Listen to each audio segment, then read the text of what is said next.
পল্টু তুমি নাচবে, মালতী তুমি একটু গেয়ে দেবে, এই লালটু তুমি মাঝে মাঝে বলবে, আর মিনতি তুমি একটুখানি নৃত্য পরিবেশন করে দেবে। ঠিক আছে আইটি সেল, তাহলে তোমরা সবাই ছবি তুলে রাখো, সবাই লাইন দিয়ে দাঁড়িয়ে পড়ো। আচ্ছা ঠিক আছে, এবার তাহলে একটু 2 মিনিট প্যারেড করে নাও। কি হচ্ছে বলুন তো, হচ্ছেটা কি? মানে বলতে হয় যে কাজের কাজ যেটা করার মতো এই মুহূর্তে পড়ে রয়েছে পশ্চিমবঙ্গের নির্বাচন বা এসআইআর নিয়ে পশ্চিমবঙ্গে বিজেপি ছাড়া অন্যান্য প্রত্যেকটি রাজনৈতিক দল যে দাবিটা করছে সেটা হলো যে বিচারাধীন ভোটারদের রেখে দিয়ে, ভোটারদের টঙে তুলে রেখে দিয়ে, জেনুইন ভোটার তাদের এইভাবে টঙে তুলে রেখে দিয়ে ভোট করা যাবে না। এবার এই দাবিটা নিয়ে তাহলে কোথায় যাওয়ার মতো জায়গা রয়েছে যেখানে এর ফলে কিছু কাজ হতে পারে, সেটা কোন জায়গা? সুপ্রিম কোর্ট পর্যন্ত তো চলে যাওয়া হয়ে গেছে, তাহলে এখন ইমিডিয়েটলি যে জায়গাটায় যাওয়া যেতে পারে এই দাবি নিয়ে, যেখানে কিছু কাজের কাজ হতে পারে, সেটা হচ্ছে 9ই মার্চ, যেদিন নির্বাচন কমিশনার জ্ঞানেশ কুমার ফুল বেঞ্চ নিয়ে পশ্চিমবঙ্গে আসছেন, সমস্ত দলের প্রতিনিধিদের সঙ্গে তিনি দেখা করবেন। এবার অন্যান্য রাজনৈতিক দলের প্রতিনিধিরা সেখানে যেমন থাকবেন, তেমনই তৃণমূল কংগ্রেসের প্রতিনিধিদেরও যাওয়ার কথা আছে। চন্দ্রিমা ভট্টাচার্য, মহুয়া মৈত্র এবং তার সঙ্গে শামিরুল ইসলাম, তৃণমূল কংগ্রেসের যিনি রাজ্যসভার সাংসদ, তারা গিয়ে দেখা করবেন। তাহলে এই জায়গায় বিষয়টা তুলে নিয়ে যাওয়ার মতো একটা জায়গা রয়েছে যেখানে এই দাবিটা রাখলে কিছু হতে পারে, একটা প্রতিবাদ বা বিক্ষোভের জায়গা তৈরি করা যেতে পারে। এবার তাহলে আপনি প্রশ্ন করতে পারেন যে পশ্চিমবঙ্গের অন্যান্য রাজনৈতিক দলগুলো যেখানে বিক্ষোভ করছে, অবস্থান করছে, কিছুক্ষণের জন্য তারা বসে থাকছে, ঢুকতে না দিলে তারপর তারা ডেপুটেশন দিচ্ছে, তাদের কর্মসূচি করছে, করে নিয়ে তারা সেই 9ই মার্চের জন্য অপেক্ষা করছেন যে ওই দিন কিছু একটা করা যেতে পারে, ওই দিন কিছু একটা হলে হতে পারে।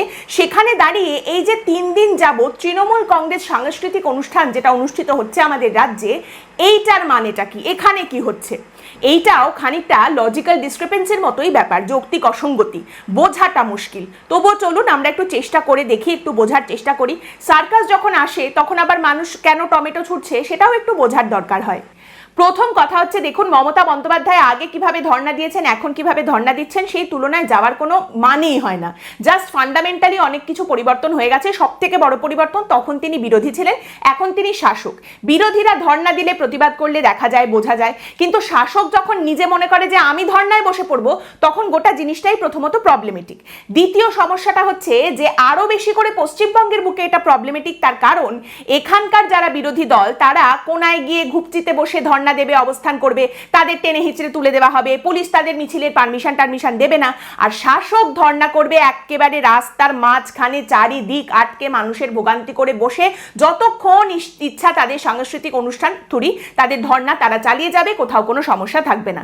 তো বেসিক্যালি এই পার্থক্যটা করে কোনো লাভ নেই যে তখন তিনি কিভাবে ধর্ণায় বসতেন আর এখন তিনি কিভাবে ধর্ণায় বসেছেন। দ্বিতীয় কথা, দেখুন তৃণমূল কংগ্রেস আবার সেই পুরনো গামছা কেচে গায়ে দিচ্ছে। কিভাবে? একটা সময় জ্যোতিপ্রিয় মল্লিক, দিদির প্রিয় বালু, তিনি নিদান দিয়েছিলেন পশ্চিমবঙ্গে সিপিআইএমকে সামাজিক বয়কট করতে হবে। মানে সিপিএম এর সঙ্গে এক ঘরে আমরা খাবো না, ওদের বাড়িতে আমরা যাব না, ওদের বাড়িতে বিয়ে দেবো না, বিয়ে বাড়িতে ওরা গেলে আমরা যাব না, এরকম একটা করতে হবে। এখন দেখা যাচ্ছে তৃণমূল কংগ্রেসের আগামী ধ্রুবতারা, দিদির ভাইপো থুরি, তৃণমূল কংগ্রেসের আগামী সেনাপতি ইত্যাদি এবং ইত্যাদি, তিনি সেই একই নিদান সামনে রেখেছেন, শুধু এবার এটা বিজেপির জন্য।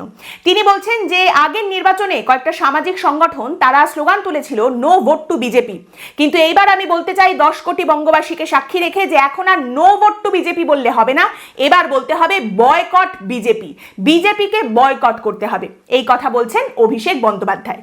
তা নতুন কোন খিচুড়িটা তুমি রাঁধলে খোকন, কি বা তাতে দিলে তুমি নতুন ফোড়ন? একই কথা আবার নতুন করে বার্তা সামনে রাখা হচ্ছে, শুধু আগেরবার সিপিএম এর জন্য ছিল, এবার বিজেপির জন্য। তারই সঙ্গে মহুয়া মৈত্র বক্তব্য রেখেছেন। আপনারা জানেন যে এই মঞ্চ থেকে বড় বড় মাপের মানুষেরা বক্তব্য রেখেছেন। মহুয়া মৈত্র অসাধারণ বক্তব্য রাখেন।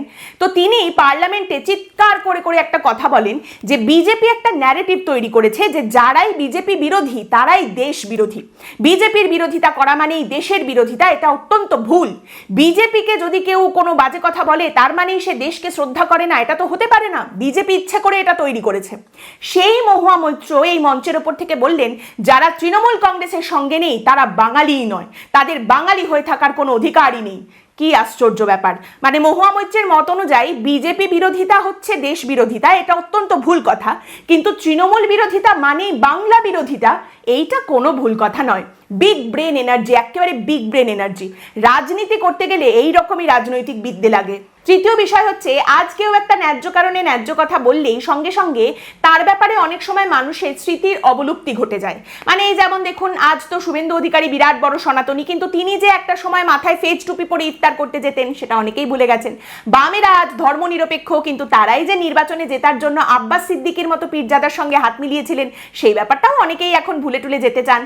একইভাবে মমতা বন্দ্যোপাধ্যায় আজ বিচারপতিদের উদ্দেশ্যে আবেদন করছেন, রীতিমতো মানে কাতর আর্জি জানাচ্ছেন যে মানুষের ভাগ্য আপনাদের ওপরে রয়েছে, আপনারা দেখুন। বিচারক বিচারপতি আপনাদের কাছে অনুরোধ জানাচ্ছি, মানুষের কিসে ভালো হয় সেটা আপনাদের হাতে আছে, আপনারা বিষয়টা ভালো করে করুন, দয়া করে মানুষকে ন্যায় বিচার পাইয়ে দিন। এই কথা শুনে অনেকেরই চোখে জল, আহা দিদি কিভাবে বলছেন, সত্যি কি মানবিক আবেদন তার। এই কথা যেখানে মমতা বন্দ্যোপাধ্যায় বলছেন সেখানেই জানা যাচ্ছে কেমন যেন নবান্ন চুপি চুপি, প্রায় বলতে গেলে চুপি চুপি সুপ্রিম কোর্টে গিয়ে একখানা হলফনামা জমা দিয়েছে এবং বলছে যে দেখুন, সুপ্রিম কোর্টের তরফ থেকে যে নির্দেশটা আপনারা দিয়েছিলেন বিচারপতিরা, মানে এই যে আপনারা বলছিলেন বকেয়া ডিএটা দিয়ে দিতে হবে রাজ্য সরকারকে, সেইটা ঠিক আমরা দিতে পারবো না, তাই আপনি আমাদের আরেকটু বেশি সময় দিন। কেন রাজ্য সরকারের তরফ থেকে সুপ্রিম কোর্টে এই কথা জানানো হয়েছে কেন? তার কারণ হিসেবে রাজ্য সরকার সুপ্রিম কোর্টের কাছে বলছে যে এই বকেয়া ডিএ দিতে গিয়ে আমাদের অনেক প্রশাসনিক, আর্থিক এবং তারই সঙ্গে প্রযুক্তিগত সমস্যা তৈরি হচ্ছে, তাই এখন এই যে এত জটিলতার মধ্যে আমরা পড়ছি সেগুলো সমাধান করে তবেই তো এগোতে হবে, তাই নির্ধারিত সময়ের থেকে একটু বেশি সময় এবার আমাদের দিন, এখনই আমরা এই টাকাটা দিতে পারবো না।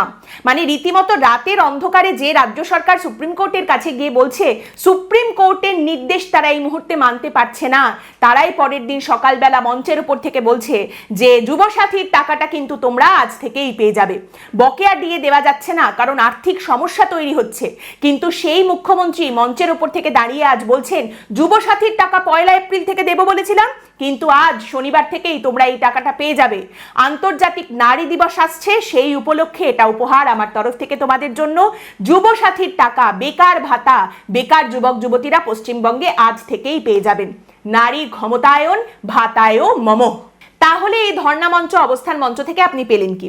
দেখুন, মমতা বন্দ্যোপাধ্যায়ের নিজের লেখা কবিতা তিনি পাঠ করলেন এবং একটা দুটো নয়, আজ পরপর বেশ অনেকগুলো করেছেন, তারপর বলেছেন এরপর তিনি আরো কয়েকটা করবেন।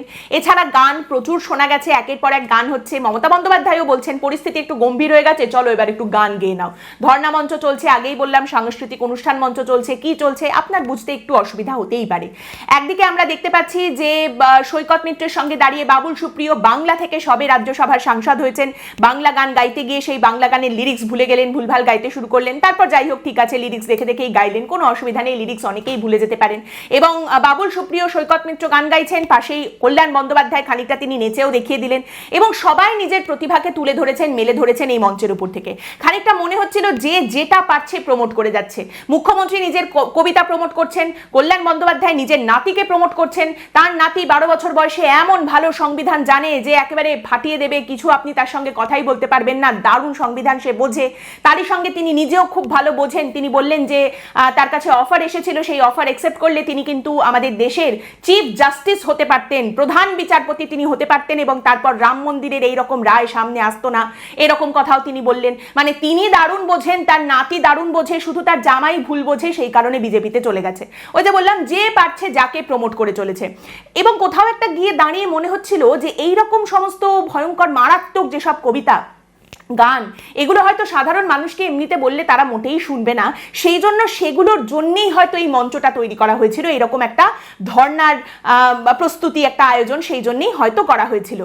জুন মালিয়া এর মধ্যে আবার বলতে শুরু করলেন যে তিনি পার্লামেন্টে যখন বসে থাকেন তখন তার উল্টো দিকে যারা বসে থাকেন সাংসদ, তারাও নাকি এসে বলে গেছেন যে তারাও চান মমতা বন্দ্যোপাধ্যায় যেন চতুর্থবারের জন্য পশ্চিমবঙ্গের মুখ্যমন্ত্রী হন, কারণ মমতা বন্দ্যোপাধ্যায় একজন বাঘিনী। তার উল্টো দিকে মানে তৃণমূল কংগ্রেসের সাংসদরা যেখানে বসে থাকেন তার উল্টো দিকে যে সাংসদরা বসে থাকেন তারাও চান মমতা বন্দ্যোপাধ্যায় মুখ্যমন্ত্রী হন আরেকবার। এই সমস্ত গাল গল্প সমস্ত কিছু শোনার জন্যই তো আমরা রয়েছি এবং ধর্ণামঞ্চও রয়েছে। তবে এই সবকিছুর মধ্যে আজকে অ্যাপ্রিসিয়েট করার মতো কিন্তু একটা দারুণ জিনিস ছিল। মঞ্চের ওপরে একটা জিনিস আমার দারুণ লেগেছে, মমতা বন্দ্যোপাধ্যায় ভবানীপুর কেন্দ্রে যাদের নাম বাদ পড়েছে কিন্তু তাদের কাগজপত্র রয়েছে, তারা জীবিত, সেই সমস্ত মানুষদের মঞ্চের ওপরে তুলেছেন, তাদের কাগজ দেখাতে বলছেন। তারপর তিনি বললেন মঞ্চের উপরে তারা যেন একটু প্যারেডও করে নেন, কোথায় প্যারেড করবেন জানি না, কিন্তু তার মধ্যেই একজন ব্যক্তি ছিলেন, সেই ব্যক্তির গোঁফটা দেখে কিন্তু আমার দুর্ধর্ষ লেগেছে।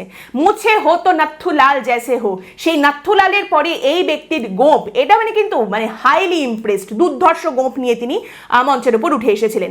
আর মমতা বন্দ্যোপাধ্যায় যে বক্তব্য রেখেছেন সেখানে কি তিনি বলেছেন সেটা যদি আপনি জানতে চান, তাহলে তার মধ্যে তিনি সমস্ত কিছু নিয়ে বক্তব্য রেখেছেন।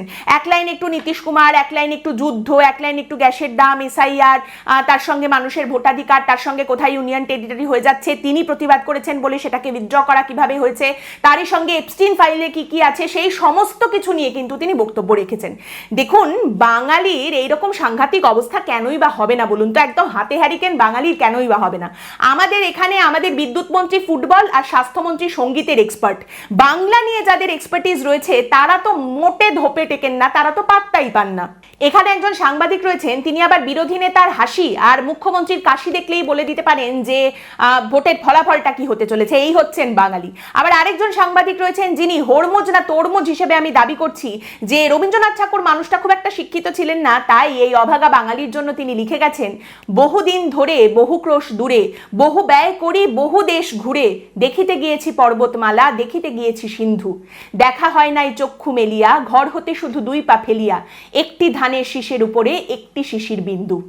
যদি দেখা হতো তাহলে হয়তো কেউ এটা বলে দিতে পারতো যে এটাও কিন্তু আইপ্যাকেরই চাল, আবার কিছু একটা জিকির তো লাগবে, মানুষের সমস্যার সমাধান হোক বা না হোক জিকির তো সামনে আনতেই হবে। ইংরেজিতে একটা কথা আছে, waiting for the other shoe to drop.